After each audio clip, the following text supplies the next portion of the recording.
ಲೋಕದಲ್ಲಿ ಜನಪ್ರಿಯತೆ ಗಳಿಸಿದ ನಟಿಯರಲ್ಲಿ ಕಾವ್ಯ ಶಾಸ್ತ್ರಿ ಕೂಡ ಒಬ್ಬರು. ಶುಭ ವಿವಾಹ ಸೀರಿಯಲ್ ಮೂಲಕ ನಟನೆಗೆ ಎಂಟ್ರಿ ಕೊಟ್ಟು ಆ ಸೀರಿಯಲ್ ಮೂಲಕ ಕರ್ನಾಟಕದ ಮನೆ ಮನ ತಲುಪಿದ ನಟಿ ಕಾವ್ಯ ಶಾಸ್ತ್ರಿ. ಶುಭ ವಿವಾಹ ಸೀರಿಯಲ್ ಜನಪ್ರಿಯತೆಯ ಬಳಿಕ ಕಾವ್ಯ ನಂತರ ಸೀರಿಯಲ್ಗಳಿಂದ ದೂರ ಉಳಿದು ನಿರೂಪಣೆ ಮಾಡುವುದಕ್ಕೆ ಇಳಿದರು. ಅವಾರ್ಡ್ ಕಾರ್ಯಕ್ರಮ, ದೊಡ್ಡ ದೊಡ್ಡ ಕಾರ್ಯಕ್ರಮಗಳಿಗೆ ಕಾವ್ಯ ಶಾಸ್ತ್ರಿ ನಿರೂಪಣೆ ಮಾಡುತ್ತಿದ್ದರು. ಇನ್ನು ಕರೋನಾ ಬಳಿಕ ಕಾವ್ಯ ಮತ್ತೆ ಸೀರಿಯಲ್ಗೆ ಕಂಬ್ಯಾಕ್ ಮಾಡಿದರು. ಉದಯ ವಾಹಿನಿಯಲ್ಲಿ ಪ್ರಸಾರವಾಗುತ್ತಿರುವ ಧೈರ್ಯವಂತೆ ಹೆಣ್ಣು ಮಗಳ ಕತೆ ರಾಧಿಕಾದಲ್ಲಿ ರಾಧಿಕಾ ಪಾತ್ರದಲ್ಲಿ ಕಾವ್ಯ ನಟಿಸಿದ್ದರು. ವರ್ಷಗಳ ಹಿಂದೆ ಕಾರಣಾಂತರಗಳಿಂದ ಕಾವ್ಯ ಶಾಸ್ತ್ರಿ ಆ ಸೀರಿಯಲ್ನಿಂದ ಹೊರಬಂದರು. ಸದ್ಯ ತೇಜಸ್ವಿನಿ ಶೇಖರ್ ಈ ಪಾತ್ರದಲ್ಲಿ ನಟಿಸುತ್ತಿದ್ದಾರೆ. ಸೀರಿಯಲ್ ತಂಡವೇ ನಾನು ಆ ಸೀರಿಯಲ್ನಿಂದ ಹೊರಬರುವಂತೆ ಮಾಡಿತು ಎಂದು ವಿಡಿಯೋವೊಂದರಲ್ಲಿ ಕಾವ್ಯ ಶಾಸ್ತ್ರಿ ತಿಳಿಸಿದ್ದರು. ಇದೀಗ ಹಲವು ಸಮಯದ ಬಳಿಕ ಕಾವ್ಯ ಮತ್ತೆ ಕಿರುತೆರೆಗೆ ಎಂಟ್ರಿ ಕೊಡುತ್ತಿದ್ದಾರೆ. ಸ್ಟಾರ್ ಸುವರ್ಣದಲ್ಲಿ ಪ್ರಸಾರವಾಗುತ್ತಿರುವ ಜಾನಕಿ ಸಂಸಾರ ಸೀರಿಯಲ್ನಲ್ಲಿ ಕಾವ್ಯ ಶಾಸ್ತ್ರಿ ಮೊದಲ ಬಾರಿಗೆ ವಿಲನ್ ಆಗಿ ನಟಿಸುತ್ತಿದ್ದಾರೆ.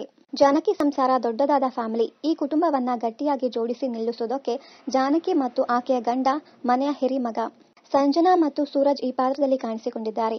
ಇನ್ನು ಈ ಮನೆಗೆ ಹೊಸದಾಗಿ ಬರುವ ಸೊಸೆಯ ಪಾತ್ರದಲ್ಲಿ ಕಾವ್ಯ ನಟಿಸುತ್ತಿದ್ದಾರೆ. ಇವರ ಪಾತ್ರದ ಹೆಸರು ಅನಾಮಿಕಾ. ಮದುವೆಗೂ ಮುನ್ನ ಮನೆಗೆ ಕಾಲಿಡುತ್ತಲೇ ಕುಟುಂಬದ ಒಡೆದು ಹೋಗುವ ಬಗ್ಗೆ ಮಾತನಾಡುವ ಹುಡುಗಿಯಾಗಿ, ಅಂದರೆ ವಿಲನ್ ಆಗಿ ಕಾವ್ಯ ಶಾಸ್ತ್ರಿ ನಟಿಸುತ್ತಿದ್ದಾರೆ. ಎರಡನೇ ಸೊಸೆಯಾಗಿ ಮನೆಗೆ ಬರುವ ಹುಡುಗಿಗೆ ಮತ್ತೊಬ್ಬ ತಮ್ಮ ಅಜ್ಜಿಯ ಕಾಲು ಹಿಡಿಯುವಂತೆ ಹೇಳಿದಾಗ ಸಿಟ್ಟಾಗುವ ಅನಾಮಿಕಾ ಅವರ ಕಾಲನ್ನ ಬೇಕಂತಲೇ ಮುಟ್ಟಿ ಅವನ ಕೈಯಲ್ಲಿರುವ ಕುಟುಂಬದ ಫೋಟೋ ಬೀಳುವಂತೆ ಮಾಡುತ್ತಾಳೆ. ಯಾವ ರೀತಿ ಜಾನಕಿ ಮತ್ತು ಆಕೆಯ ಗಂಡ ಸಂಸಾರವನ್ನ ಒಂದಾಗಿ ಇಡುತ್ತಾರೆ, ಕಾದು ನೋಡಬೇಕು. ಇನ್ನಷ್ಟು ಕನ್ನಡ ಧಾರಾವಾಹಿ, ಸಿನಿಮಾ ಹಾಗೂ ಇನ್ನಿತರ ನ್ಯೂಸ್ ಅಪ್ಡೇಟ್ಸ್ಗಾಗಿ ಚಾನೆಲ್ ಅನ್ನ ಸಬ್ಸ್ಕ್ರೈಬ್ ಮಾಡಿ. Thank you.